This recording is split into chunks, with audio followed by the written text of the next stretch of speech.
If you like the video, make a drink and subscribe to the channel. I want to call the 2019 X5 styling derivative, but the only design it's borrowing is its own. The front end may have slightly thinner lights and a more hunkered down look than before, but it looks largely the same as the X5 it replaces, save for the grille, which has continued to swell like a dying star. Things are a bit different at the rear, where BMW's new corporate taillights give the X5 a bit more dimension. I mean that literally, the taillights have some very nice 3D characteristics that help to break up what would otherwise be monotony around back. My tester's 20-inch wheels add to the SUV's looks, but not without tacking an extra $600 onto the price tag. The interior is laid out in a straightforward manner. Don't get me wrong, there are loads of buttons in here, but they're grouped together sensibly. All the climate controls are next to each other, while everything related to driving is down by the shifter. It doesn't take me long to commit most of these positions to memory, making it easy to change settings on the fly. My major gripe here is storage. Aside from the center armrest cubby, which isn't very large, there aren't many places to cram things, which could be an issue if this is a family-first vehicle. The first tech-related bits you'll probably notice in the X5 are its screens. The standard 12.3-inch gauge display and 12.3-inch infotainment screen are both large and in charge. I am not the biggest fan of the gauge clusters map, which really only works when navigation directions are turned on, since the roads aren't labeled.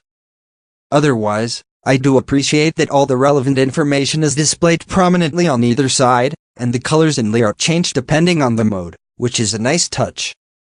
Sport and comfort modes get red motifs, while EcoPro turns the whole thing blue.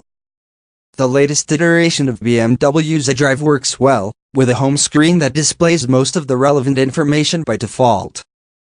Being able to jump between touching the screen and using the physical dial below is appreciated. That said, there are loads of menus and options on there, which can be daunting at first. Changing certain things, like the optional head-up display's brightness, requires diving through several menus, which can be awfully distracting. Apple CarPlay is included, but BMW charges a subscription for it, which is stupid. You get the first year free, at least. My tester also packs BMW's optional gesture control, a feature I think is frivolous and actually detrimental from a distraction standpoint. Yet, it's part of a 2050 premium package that includes things like wireless device charging, a Wi-Fi hotspot and a surround view camera system, so I think the package is worth it. Even if you never once attempt to change the volume by swirling your finger around like Harry Potter's wand.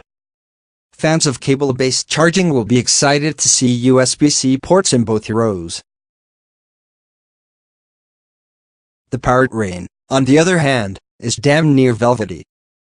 My tester's XDR IVE40i trim means it carries BMW's 3.0-liter turbocharged i6 gas engine, good for 335 horsepower and 330 pound-feet of torque. It produces a nice little growl when I lean on the gas, but I appreciate its usable torque band more.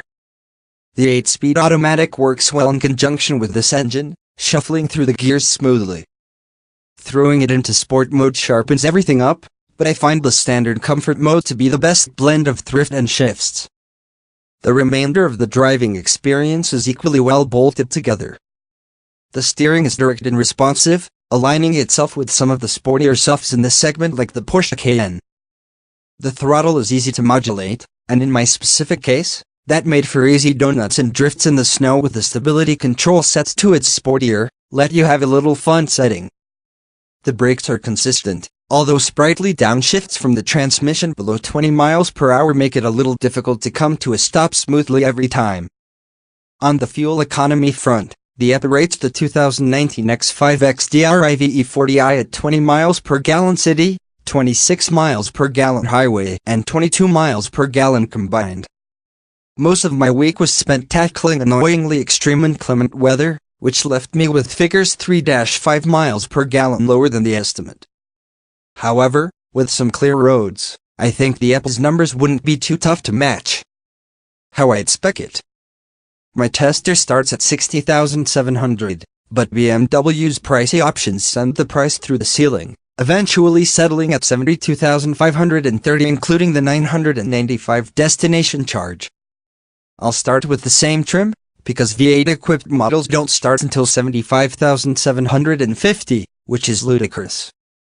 Alpine white is free, and it's an excellent color, so I'll opt for that over my tester's $550 mineral white paint job, which I thought was Alpine white anyway.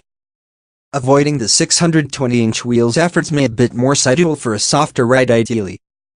Opting for my tester's brown leather adds another $1,450, which for some reason was discounted back down to zero on its window sticker, but that's not the case on BMW's consumer site.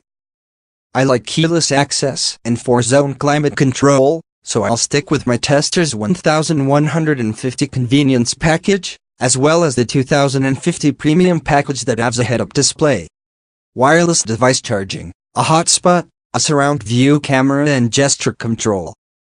I'll skip over my tester's $2,050 executive package, because I don't care that much about soft close doors, window shades and remote start.